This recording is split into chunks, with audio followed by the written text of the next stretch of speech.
Sooner Scoop HD.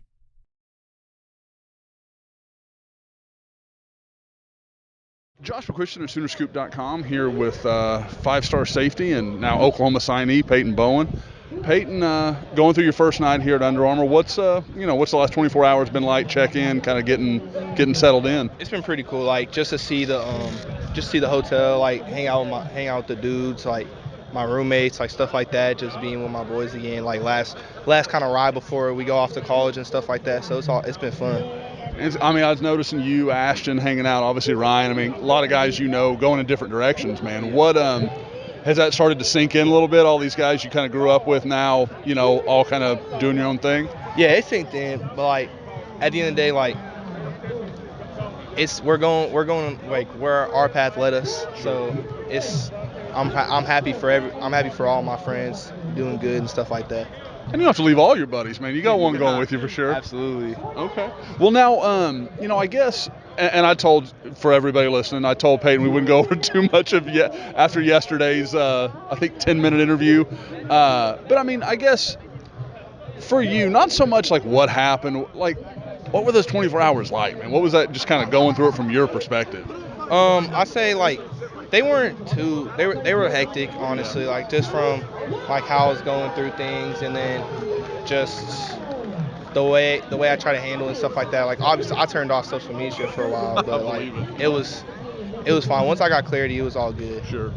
Now, when was the moment? Was there like? I always wonder, like, is there a moment when you were like, okay, it's Oklahoma, that's what I'm going to do? Was there like a moment where like, okay, and kind of had the clarity about it, or when did that kind of go down? Yeah, I had my moment where I was like, this is what I want to do. Like, hopefully, like my parents will respect this decision, like just let me be me. But sure, yeah.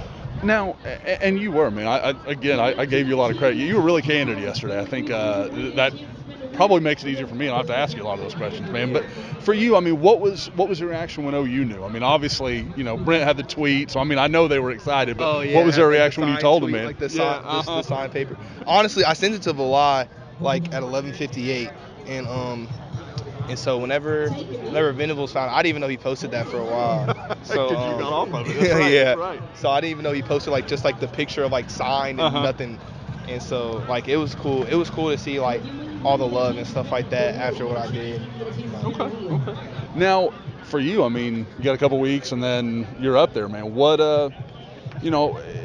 I guess what do you kind of that first year? I'm sure you had a chance to watch them last night, but I'm sure you have big goals. What's your expectation for getting up there, and what do you kind of hope to do? I'm hoping to learn the system as quickly as possible, have a great spring ball, and hopefully start by August. Okay. Had they told? Do they kind of have a plan for you? It feels like they would have laid it out for you pretty clear. Yeah, they have a plan. They have a plan for me to be able to get major reps early. Yeah, that sounds right, man. Yeah. Now, did you guys get a chance? I'm sure you and Jackson, probably a couple of other guys, got a chance to sit down and watch the game a little bit last night. Yeah, we had a chance to sit down and watch it. I watched it for a good amount of time. Okay. And I think I watched it from halftime, from first quarter to halftime, and then I didn't watch any of the third because we were eating dinner in the player lounge or whatever. Sure. But then I caught the fourth quarter where lost on like a sack. Like I was upset. But it was a good game though. Sure. I for how many people like declared for the draft and stuff like that, and for us to go out there and compete like that, that was really inspiring. Do you guys take that as kind of a springboard to next year? Like, it's not a negative. You played a good team. No, it's definitely a positive because like we got matched up against a 13 ranked team in the country besides like Baylor playing Air Force kind of thing. Like we got because of our name, like because of how we are. So we got matched up and played a great game. Honestly, we played our hearts out. Now, and really, just kind of last two questions. I don't think I've really had a chance to ask you this. Like, for OU, obviously, like you said, the expectation is very different than what this year was. Yeah. How did, for you as a recruit that was watching them go through that year and they had the big start and then it kind of slowed down, how do you look at that? Was that ever really a factor? Did it come into your thoughts much? Yeah, absolutely. It came into my thoughts, but I kind of just kept like a level head, and I kind of just thought like history repeats itself. Venables has been there and OU has been great.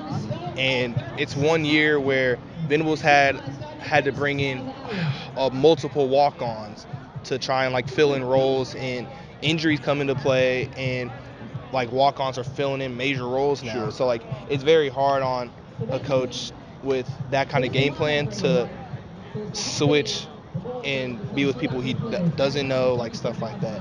Okay. And I promise this is the last question, Peyton. I didn't mean to keep you this long. You're good with this, man. The realignment. I mean, I think that was always something that people thought like, oh, this hurts Oklahoma. They're not an SEC school. You know, I know a lot of SEC schools would use that against them in recruiting. Does that make them? I mean, how do you look at that? Does that make Oklahoma more appealing to be part of that? It does, because I love to play in the SEC. Like just being able to be a part of that conference where a multiple amount of talent has been produced there. Like it'd just be a dream of mine. Sooner Scoop HD.